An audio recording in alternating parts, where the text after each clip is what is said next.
Bismillahirrahmanirrahim. Assalamualaikum warahmatullahi wabarakatuh. Alhamdulillah alladzi anzala as-sakinata fi qulubil mu'minin liyazdadu imanan ma'a imanihim. Asyhadu an la ilaha illallah wahdahu la syarikalah wa asyhadu anna Muhammadan abduhu wa rasuluh. Allahumma salli wa fasallim wa barik ala sayyidina Muhammad wa ala alihi wa ashabihi wa man tabi'ahu bi ihsanin ila yaumiddin, amma ba'd. Qalu subhanaka la ilma lana illa ma 'allamtana innaka antal alimul hakim. Hadirin jamaah yang dimuliakan oleh Allah, terlebih dahulu mari kita bersama-sama membaca Ummul Quran. Mudah-mudahan dengan keberkahan, kemuliaan surah Al-Fatihah ini, kiranya Allah Subhanahu wa taala kabulkan segala harapan kita, doa kita, cita-cita kita serta keinginan kita. Wabil khusus mudah-mudahan Allah berikan kepada kita umur panjang, sehat walafiat untuk selalu beribadah kepada Allah Subhanahu wa taala. Kemudian yang kedua, mudah-mudahan Allah Subhanahu wa taala berikan kepada kita rizki yang banyak, yang halal, yang berkah, yang insya Allah dengan melalui rizkinya kita dapat gunakan untuk menyempurnakan ibadah kita kepada Allah Subhanahu wa taala, karena ibadah tidak bisa dilepaskan dari harta, sehingga tanpa itu ibadah kita tidak akan sempurna. Wabil khusus mudah-mudahan Allah Subhanahu wa taala memberikan kesempatan kepada kita untuk melaksanakan haji dan umroh ke Baitullahil Haram. Ketiga, semoga Allah jadikan keluarga kita keluarga yang sakinah, mawaddah warahmah, serta menjadikan putra-putri kita, keturunan-keturunan kita, anak-anak yang soleh dan solehah. Semoga Allah kabulkan cita-cita mereka. Lalu berikutnya kepada keluarga kita, saudara-saudara kita dan jamaah kita yang sedang sakit, mudah-mudahan mereka cepat disembuhkan oleh Allah Subhanahu wa taala. Kemudian kepada keluarga kita, saudara-saudara kita, jamaah kita yang telah berpulang ke rahmat Allah, wabil khusus kepada kedua orang tua kita, semoga Allah ampuni dosa-dosa mereka, Allah terima amal ibadah mereka, dan mudah-mudahan Allah jadikan kubur-kubur mereka sebagai taman-taman surganya. Kepada kita yang hadir, semoga Allah lancarkan dan sukseskan usaha kita masing-masing. Allah terima segala amal ibadah kita, dan mudah-mudahan Allah ampuni segala kesalahan dan dosa kita. Ala hadhihi niyah wa likulli niyatin shalihah. Al-Fatihah. A'udzu billahi minasyaitonir rajim. Bismillahirrahmanirrahim. Alhamdulillahi rabbil alamin. Ar-Rahmanir Rahim. Maliki yaumiddin. Iyyaka na'budu wa iyyaka nasta'in. Ihdinas siratal mustaqim. Siratal ladzina an'amta 'alaihim ghairil maghdubi 'alaihim waladdallin.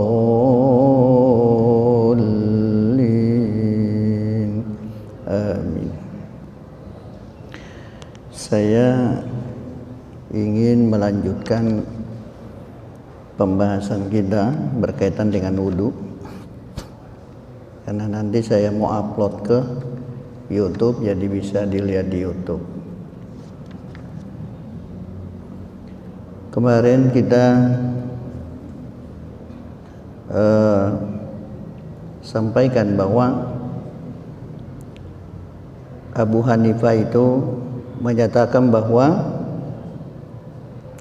la yaftakiru syai'un min dalika ilan niyati illa tayammum fa innahu la budda fihi minan niyah.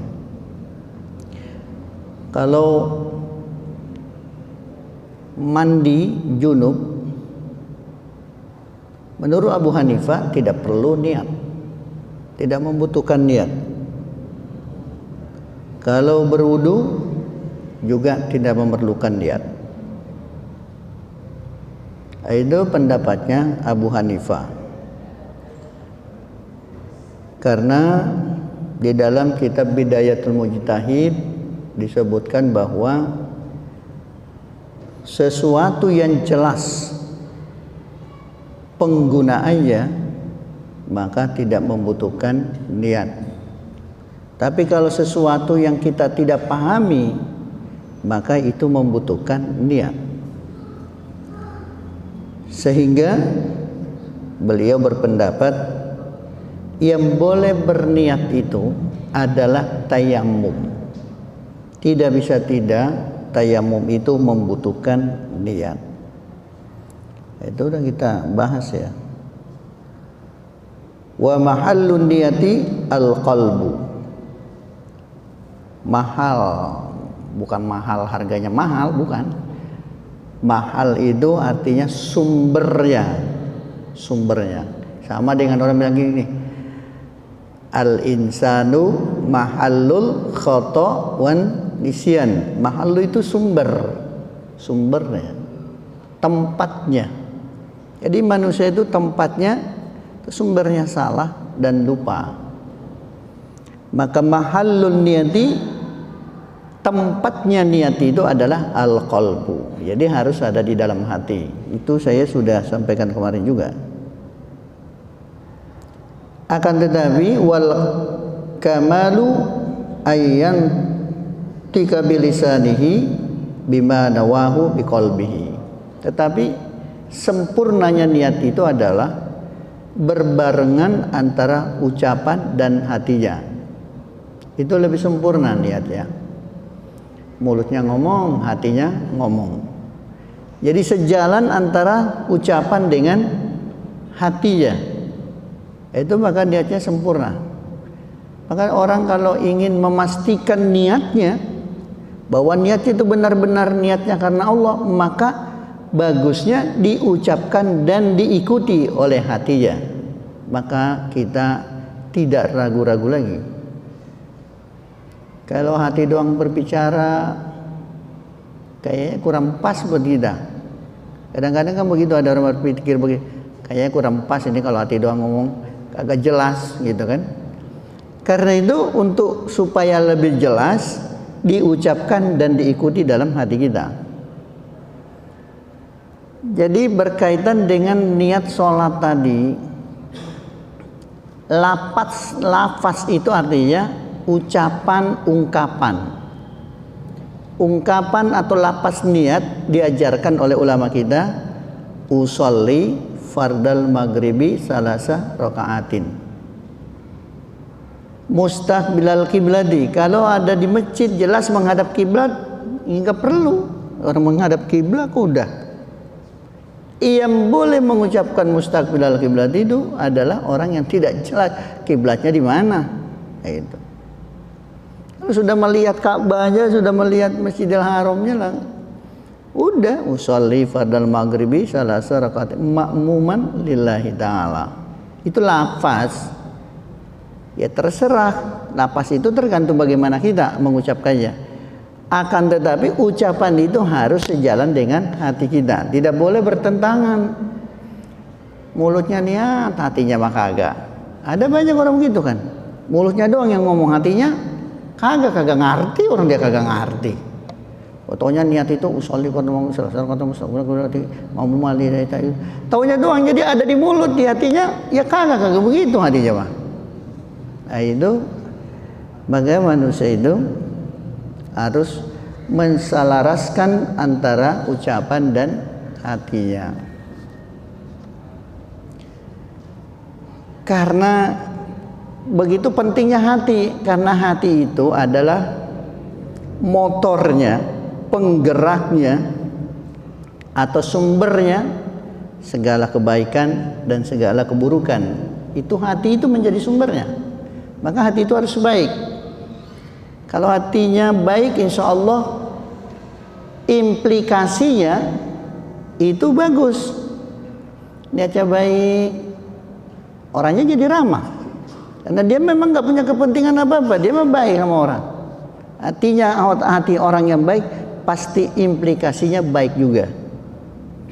Ada orang bilang hatinya mah baik walaupun kagak sholat. Dari mana baiknya ketahuan kagak sholat? Orang kagak sholat mana bisa hatinya baik? Orang kalau hatinya baik pasti nurutin Allah. Dia juga sama orang baik. Bukan cuma sama Allah saja. Itu orang yang hatinya baik. Kalau hatinya tidak baik, dia bisanya sama orang doang, sama Allah kagak. Itu artinya jangan-jangan malah justru karena ria, ada kepentingan lain. Karena itu baiknya hati seseorang itu implikasi yang bisa kita lihat dari cara ucapannya, dari tindakannya, dari perbuatannya, semuanya, dari cara berpakaiannya, itu kelihatan bahwa hatinya baik. Kalau hatinya buruk, hatinya tidak baik, pasti juga tindakannya juga mengikuti apa yang ada di dalam hatinya. Karena penggeraknya, motornya, pendorongnya adalah hatinya. Maka kalau orang niatnya baik, insya Allah baik juga tindakannya.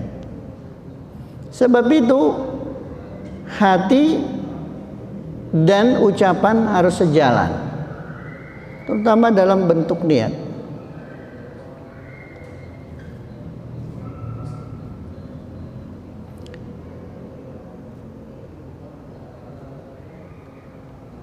Kemudian Imam Malik mengatakan bahwa mengucapkan niat itu dengan mulut itu makruh hukumnya. Kalau mengucapkan niat itu dengan mulut itu makruh hukumnya. Niat itu seharusnya hanya yang tahu dirinya dengan Allah apa niatnya. Dia yang tahu dan Allah. Itu orang yang ikhlas. Ini ada orang begini, gua mah ikhlas biarin aja nggak apa-apa. Ya dia ngomong begitu, itu pasti nggak ikhlas. Biarin nggak apa-apa, saya ikhlas. Ya itu mah udah kagak ikhlas. Jadi orang yang ikhlas cuman dia yang tahu dengan Allah. Sebab itu niat itu tidak boleh disampaikan ke orang. Orang nggak ada kepentingan apa-apa dengan orang. Niat itu nggak ada kepentingan dengan orang, dan kita tidak membutuhkan orang. Yang kita butuhkan Allah. Sebab itu cukup Allah saja yang tahu niatnya. Sebab itu Imam Malik menyebutkan yakrahun natqu bil lisan. Jadi makruh hukumnya niat itu diungkapkan dengan lisan kita, diucapkan. Walau iktasara 'alan niyati biqalbihi ajza'uhu bil ittifaqi bila bi khilafin aksihi. Lalu kemudian bahwa cukup niat itu diucapkan di dalam hati saja, maka itu cukup memenuhi syarat, itu niatnya jadi sah. Kenapa? Karena dia mengucapkan dalam hati. Berbeda dengan sebaliknya. Berbeda dengan sebaliknya, hatinya tidak berniat tapi mulutnya yang ngomong. Nah, itu berarti nggak niat tuh orang. Kan belum tentu juga orang bilang saya mah ikhlas, mulutnya ngomong, hatinya siapa yang tahu. Sebab itu orang kalau mengatakan saya mah ikhlas nggak apa-apa, tapi hatinya nggak ikhlas, tidak sah niatnya. Kalau diucapkan tapi hatinya tidak. Sebab itu kalau tidak mengucapkan dengan lisannya tetapi dia mengucapkan dengan hatinya, maka itu sah niatnya. Sah niatnya. Tapi kalau dibalik, orang niatnya diucapkan tapi hatinya tidak, itu tidak sah niatnya, atau ibadahnya nggak sah karena niatnya diucapin, dalam hatinya enggak. Sebab itu ulama kita menyarankan agar niat itu lebih sempurna, maka ucapkan dan diikuti dalam hati kita. Jadi sama yang diucapkan, sama juga yang ada dalam hati kita. Kemudian selanjutnya wat tasmiyah, sudah kita bahas ya kemarin. Wat tasmiyah indal wudu'i, baca bismillah pada saat berwudu. Hukumnya mustahabbah, laisat biwajibatin bil ittifaqi salasa. Jadi artinya karena ini adalah sunnah, kalau menurut ulama sebagian sunnah, maka orang bisa saja kemudian dia tidak membaca bismillah. Cuman saja segala sesuatu yang baik yang tidak diawali dengan bismillah itu hilang berkahnya. Sah wudunya, berkahnya yang enggak ada. Jadi bismillah itu sunnah. Kalau orang itu makan baca bismillah, berarti sunnah kalau dia baca bismillah, tapi berkahnya hilang. Jadi yang dimakan itu nggak ada berkahnya, orang dia nggak baca bismillah. Dampak negatifnya banyak. Itu masalahnya, sesuatu yang baik yang tidak diawali dengan basmalah maka memiliki dampak yang buruk. Dampak yang buruk. Contohnya saja kemarin saya sudah sampaikan, orang makan tanpa baca bismillah, itu setan ikut makan barang dia, sehingga karena makanannya ditelan juga sama setan, maka nggak ada berkahnya buat tubuhnya, tidak menambah energinya, tidak menambah kekuatannya, tidak menambah kehebatannya, nggak ada, karena gizi-gizinya, proteinnya sudah dimakan sama setan. Dia yang makan, setan yang gemuk. Itu kan karena nggak baca bismillah. Itu berkahnya hilang. Berkah itu adalah sesuatu yang mendatangkan manfaat bagi yang bersangkutan. Jadi kalau dia baca bismillah, dia makan, manfaat makanan itu kepada dirinya ada. Dia membuat dia lebih baik, lebih semangat. Karena kalau nggak makan kan letoy, lemes.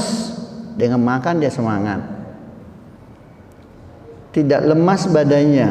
Lalu kemudian kalau dia tidak baca bismillah, makanan itu sudah ditelan duluan oleh setan. Karena itu Nabi perintahkan kepada salah seorang anak kecil, ya gulam, kul biyaminik. Kalau kamu makan, gunakan tangan kananmu, baca bismillah, ucapkan bismillah ketika makan. Kul mimma yalika, kalau makan ambil yang dekat saja, jangan ngambil yang jauh. Itu anggur hijau jauh, sampai dia lewatin orang ngambil anggur hijaunya, nggak boleh. ya emang cuman ada kecapi doang di depan kita, ya udah telan aja tuh kecapi. Jangan ngambil ke sono, nggak boleh. Kita makan di tempat hajatan atau kita makan di selamatan, ada makanan banyak lah di depan kita kagak ada apa-apanya, ya udah jangan makan, udah kagak ada apa-apa. Nabi perintahkan kul mimma yalika, ambil yang terdekat. Kenapa? Kalau kamu mengambil yang jauh pasti mengganggu orang lain. Dalam konteks ini orang tidak boleh mengganggu orang. Itu Islam bagaimana menjaga agar tidak mengganggu orang lain. Itu. Atau kadang-kadang ada yang tolong dong itu yang piring sono, ya bawa dia minta. Itu berkaitan dengan akhlak. Baca bismillah, karena setan itu fa inna syaitana ya'kulu wa yashrabu bishimali. Setan itu kalau makan dan minum dia menggunakan tangan kiri. Jangan contoh cara setan. Wala tattabi'u khutuwati syaitan, cara setan jangan dicontoh. Makan pakai tangan kiri, minum pakai tangan kiri. Ntar dia giliran dia cebok pakai tangan kanan. Salah. Jadi kalau makan pakai tangan kanan. Dan itu kalau kita punya anak, apa sih namanya? Kidal apa namanya? Iya. Dia terlalu berat dengan tangan kiri ya. Maka anak itu dari sejak kecilnya diarahkan terus, diawasi kalau dia makan agar dia terbiasa menggunakan tangan kanannya. Maka bersyukurlah kita yang memang tangan kanannya apa aja tangan kanan, apa tangan kanan. Kita bersyukur itu. Karena tidak perlu latihan lagi. Coba kalau orang itu kidal, pasti harus belajar nulis pakai tangan kanan, belajar makan dengan tangan kanan, belajar segala yang baik dengan yang kanan. Berat lagi. Maka bersyukurlah yang memang sudah dikasih udah semuanya tangan kanan. Cuman mukul orang pakai tangan kanan, habis itu babulur orang. Itu tidak boleh digunakan tangan kanan itu untuk mencelakai orang. Itu aja tadi nyuruh ngambil makanan di depan orang dilarang karena itu mengganggu orang lain dan itu menyakiti hati orang. Jadi menjaga adab ketika kita lagi duduk bareng-bareng. Jadi bismillah itu mustahabbatun laisat biwajibatin. Bismillah itu cuman sunnah saja. Cuman pengaruhnya sangat besar. Contoh, kalau mau berhubungan dengan istri, baca doanya. Enggak baca doa, minimal baca bismillah. Bismillah. Kenapa harus bismillah? Karena Nabi bilang kalau orang berhubungan dengan istrinya tidak diawali dengan bismillah, maka sperma setan masuk di rahim istrinya. Maka spermanya dan sperma setan bercampur, maka anak itu susah untuk diatur. Kelakuan hampir kayak setan, kelakuan hampir kayak setan. Separuh orang, separuh setan. Karena ada sperma situ. Sehingga membuat anak itu agak sulit untuk diatur. Maka walaupun pacarannya 3 tahun, tapi kalau sudah malam pertama, ya pelan-pelan juga kali biar ingat baca bismillahnya gitu kan. Kadang-kadang kelamaan pacaran ya lupa, udah ngebet duluan. Nah, itu tetap harus menggunakan bismillah. Sama dengan minum tadi. Dia sudah bagus pakai tangan kanan, tapi ketika dia minum dia tidak baca bismillah. Apa yang kemudian terjadi? Dampaknya sebelum dia meletakkan bibir gelas di bibirnya, setan sudah terlebih dahulu meletakkan bibirnya di bibir gelas karena dia tidak mengucapkan bismillah atau basmalah. Jadi kalau kita sudah ngangkat gelas, udah pada saat kita megang gelas itu sudah mengucapkan bismillahirrahmanirrahim, sehingga setan tidak sempat meletakkan bibirnya di bibir gelas. Jadi ibaratnya gini ya, itu iler setan udah sampai duluan di bibir gelas sebelum iler kita sampai. Minum iler setan. Jadi baca sebelum megangnya saja udah Bismillahirrahmanirrahim. Jadi setan itu nggak sempat menyentuh gelas itu. Jadi setan sebelum sempat menyentuh istri kita sudah cegah Bismillahirrahmanirrahim. Setan itu nggak bisa. Bahkan masuk rumah saja. Setiap orang yang keluar rumah itu selalu diikuti oleh setan. Dia ke Ancol, ketemu setan Ancol. Dia pulang itu setan ngikutin dia dari Ancol. Begitu sampai di pintu dia ucapkan Bismillahirrahmanirrahim, itu setan Ancol bingung kemana dia. Mau balik lagi pakai ongkos nih. Dia tidak bisa masuk dalam rumah. Kenapa? Karena ketika kita buka, kita ucapkan Bismillah, terhalang oleh Bismillah itu. Dia tidak bisa masuk dalam rumah karena mengucapkan Bismillah. Jadi dulu saya pernah terangkan kalau kita mencegah masuknya setan ke rumah, ya itu caranya. Jangan sampai setan dari luar bisa masuk. Maka ajarkan ke anak-anak kita setiap mau masuk ke dalam rumah ucapkan Bismillah. Jangan sampai itu anak bawa setan dari kebun masuk ke rumah. Kemanapun orang itu pergi, kalau dia pulang pasti diikuti oleh setan. Cuman ya sayang karena kita nggak bisa lihat. Coba kalau lihat yang ngacir-ngacir juga sih, jangan sampai ngelihat. Karena tentu saja beda bentuknya dengan kita. Sebab itu Allah tuh sudah adil. Kenapa setan itu nggak kelihatan buat kita? Agar kita tidak ketakutan terus. Coba bayangin, kita bisa ngelihat setan ketakutan terus. Kapan kerjanya, kapan perginya, udah ngelihat asal ngelongok ke depan, udah ngelihat setan. Itu kenapa Allah kemudian membatasi mata kita sehingga tidak melihat makhluk itu, agar hidup kita jadi tenang. Coba kalau ngelihat terus, lama-lama kita nggak tenang-tenangnya. Nah hadirin, jadi Bismillah itu memiliki dampak yang luar biasa, walaupun itu sunnah, tetapi kalau tidak dibaca konsekuensi banyak yang bisa kita dapatkan. Dan itu sudah disepakati oleh ulama kita. 3 ulama sepakat untuk itu, bahwa sunnah saja. Walaupun sunnah, justru saya sekali lagi mengatakan, justru orang dilihat baiknya kalau dia mau melaksanakan yang sunnah.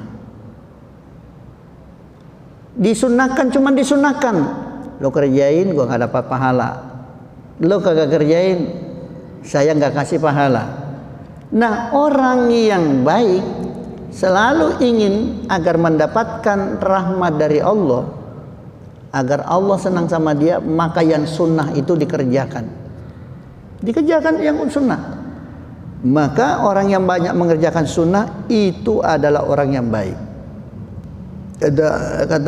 Kata Nabi melalui hadis qudsi, Allah berfirman bahwa belumlah dianggap kalian itu baik kalau hanya sekedar mengerjakan yang wajib saja. Tapi kalian dianggap orang yang baik apabila di saat orang tidur kamu bangun, di saat orang tidak sholat kamu sholat, di saat orang baca Quran kamu yang baca Quran, di saat orang nonton main game kamu bertasbih di sisi Allah. Kamu gunakan waktumu untuk melakukan hal-hal yang disunnahkan oleh Rasulullah SAW, maka kalian dah menjadi orang yang baik. Manusia semua ingin agar dia menjadi orang terbaik di antara orang-orang yang baik. Itu sebabnya ulama-ulama kita selalu berlomba-lomba melakukan kebaikan. Salah satu kebaikan Abu Hanifah adalah 40 tahun sholat subuhnya menggunakan wudhu sholat isanya. Berarti beliau tidak tidur. Kalau dia tidur seperti kita belonjor, itu kan batal wudhunya, harus ngulang lagi. Ini 40 tahun, kalaupun tidurnya duduk. Karena orang duduk, kalau habis wudhu, nih duduk, habis wudhu nih nunggu sholat isya, duduk. Maka walaupun dia tidur pules, asalkan dia duduk, itu tidak batal wudhunya. Itu orang ulama-ulama kita luar biasa, berlomba-lomba untuk kebaikan karena ingin menjadi yang terbaik di antara orang yang baik. Abu Hanifah ketika dia suruh murid-muridnya dagang, walaupun ini sering saya sampaikan, tapi pengulangan ilmu itu sangat penting agar selalu diingat. Bukankah kita disuruh untuk saling mengingatkan? Ingat lagi, ingat lagi. Abu Hanifah suruh muridnya dagang. Abu Hanifah sudah bagi dua dagangannya. Ini harganya sekian karena ini kualitasnya bagus. Ini harganya sekian karena kualitasnya kurang bagus. Kalian tidak boleh campur.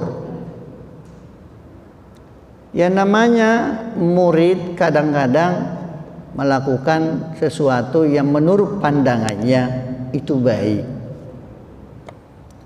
Sampailah dia tempat perdagangan. Karena dia merasa baik dan bagus menurut keputusan dia. Maka ini barang kalau kita campur lalu kita jual dengan harga mahal, kan untungnya gede. Kenapa harus dipisah-pisah? Kan kalau banyak untungnya kan buat kita juga. Itu pikiran orang. Pikiran murid berbeda pikiran orang gurunya. Sambil campur dia. Setelah dicampur, dia dagang, dia jual. Dijual dengan harga mengikuti harga mahal yang kualitasnya bagus. Padahal situ ada yang berkualitas buruk. Karena menurut dia kan kita butuh makan, kita butuh di pesantren gini kan, kalau nggak ada duitnya dari mana? Itu pikirannya, positif aja pikirannya. Cuman prakteknya salah. Pulang ditanya sama Abu Hanifah, bagaimana cara kamu menjualnya? Jadi cerita, kita gabung semua, lalu kemudian kita jual dengan harga sesuai dengan harga yang bagus. Biar kan kita butuh uang, butuh makanan. Dari mana duitnya? Dari mana duitnya? Bukan duitnya dari mana kan gitu. Nah, setelah itu Abu Hanifah mengatakan, keluarkan modalnya. Berapa modal? Dikeluarkan modalnya, seluruh keuntungannya bagikan kepada fakir miskin. Jangan coba-coba memakan sesuatu yang haram. Itu cara ulama kita menjadi orang terbaik di antara orang baik. Dan memang itu haram untuk dicampur barang bagus dengan barang jelek lalu dijual dengan harga mahal. Memang di campuran itu ada yang mahal, tetapi yang jelek juga ada. Lalu kemudian dijual dengan harga mahal, haram hukumnya. Dan banyak orang pedagang seperti itu. Kualitas bagus sama kualitas buruk dicampur lalu kemudian jual mahal. Mengikuti harga yang berkualitas bagus, itu namanya oplosan. Dioplos. Itu haram hukumnya dalam agama.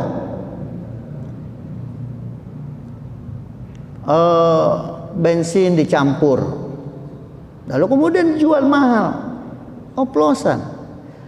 Beli gas yang 3 kilo, lalu dioplos masukin ke gas yang 12 kilo. Dijualnya apa? Dengan harga yang 12 kilo. Padahal yang 3 kilo itu adalah gas subsidi pemerintah. Itu haram untuk dilakukan. Tapi emang sih ngakunya mah Islam, tapi nggak pernah juga sih ke musola, nggak pernah ke masjid orangnya. Emang nggak sholat juga. Identitas doang Islam. Makanya kerjaannya tukang ngoplos terus itu. Bikin aqua merek mah bagus. Tetapi air apa yang digunakan? air sumur yang dipakai. Apakah ada seperti itu? Ya ada. Itu semua perdagangan yang haram, gak boleh dilakukan oleh orang Islam. Itu namanya wailul lil mutaffifin. Orang curang namanya. Celaka. Nerakanya cuma wail tempat nerakanya. Udah dipastikan masuk neraka orang seperti itu. Ngelabuin orang, bohongin orang, nipu orang. Nah, itu. Jadi kembali kepada tadi bahwa kenapa kita disuruh baca bismillah, karena walaupun itu sunnah, karena dampaknya sangat bagus, dan kalau tidak baca konsekuensinya sangat banyak. Dan orang yang mengerjakan sunnah itulah yang terbaik di sisi Allah, bukan orang rajin sholat fardu doang. Kalau fardu doang mah wajib, harus kudu dikerjakan tuh mah. Tetapi hal-hal yang bersifat sunnah itulah yang disukai oleh Allah. Apa aja dikerjain. Yang sunnah-sunnah dikerjakan. Apa saja. Sepanjang itu masih dibenarkan oleh ulama, dia kerjakan. Maka dia akan mendapatkan rahmat dari Allah, dan itulah orang yang terbaik. Lan tanalul birra hatta tunfiqu mimma tuhibbun. Kamu belum termasuk orang yang baik sebelum kamu menginfakkan, mengeluarkan apa yang kamu paling cintai, apa yang terbaik di sisimu. Ya termasuk tadi mengorbankan waktu tidurnya untuk sholat tahajud. Ngantuknya kayak apa, tapi dia paksakan untuk bangun. Karena kunci masuk surga itu adalah pada saat orang itu tidur sementara kita bangun sholat. Itu kunci untuk masuk surga. Wasallu bil laili wan nasu ni'am. Kamu bangun di tengah malam sementara orang-orang sedang tidur. Tadkhulul jannata bisalam, dipastikan kamu akan masuk surga dengan selamat. Jadi selalu berbeda. Orang Islam itu berbeda dengan yang lain. Orang baik itu selalu berbeda dengan yang lain. Maka yang jadi imam berbeda dengan makmumnya. Lah kalau makmumnya sama imamnya sama, ya lalu yang terbaiknya siapa? Bapaknya imamnya jadi diajarin sama makmum, Ustadz kalau sholat jangan panjang-panjang ya, kita udah ini begini-begini, alasannya banyak. Itu Ustadz ngikutin apa sarannya makmum. Lalu apa bedanya ustadznya, imamnya dengan makmumnya? Seharusnya imam itu lebih istimewa dari makmumnya. Sholatnya beda dengan makmumnya. Justru imam itu harus memberi contoh yang baik tentang sholat yang benar. Itu jangan imam karena ingin disenangi orang lantas dah diikuti semua kemauan makmumnya. Salah. Jadi nggak bisa jadi pemimpin. Pemimpin itu harus yang terbaik. Nah hadirin yang dimuliakan oleh Allah, jadi ulama kita seperti itu. Jadi sunnah itu penting karena untuk menjadikan diri kita yang terbaik di antara orang yang baik. Wa asahhur riwayataini an Ahmad annaha wajibun. Salah satu di antara dua riwayatnya Imam Ahmad yang paling sahih adalah beliau menyebutkan bahwa baca bismillah itu hukumnya wajib. Jadi salah satu di antara pendapatnya Imam Ahmad yang paling sahih di antara keduanya, beliau menyatakan bahwa membaca bismillah itu hukumnya wajib. Kalau Imam Daud wa hukiya an Daud annahu qala la yajzi'u wudu'u illa biha sawa'un tarakaha amidan aw nasyan. Imam Daud mengatakan tidak sah wudunya seseorang kecuali dengan membaca bismillah. Jadi tidak sah wudunya seseorang kecuali dia membaca bismillah. Ya sekurang-kurangnya bismillah. Mau dipanjangin lagi bismillahirrahmanirrahim, ya itu bismillah, tasmiyah, basmalah. Baik bismillahnya sengaja tidak membacanya atau karena dia lupa sehingga dia tidak baca bismillah, tetap sama hukumnya, tidak sah wudunya kecuali dia membaca basmalah.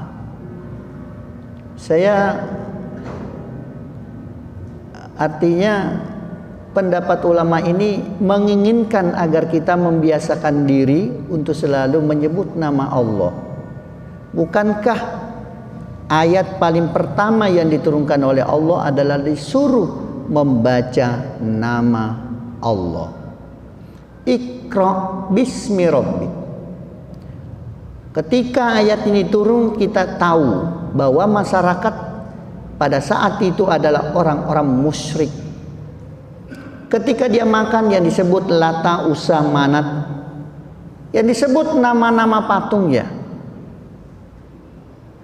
Jadi ayat pertama ini mengajarkan tentang akidah, memperkuat akidah tentang Tuhan. Tuhan itu cuman Allah, Tuhan yang menciptakan kalian.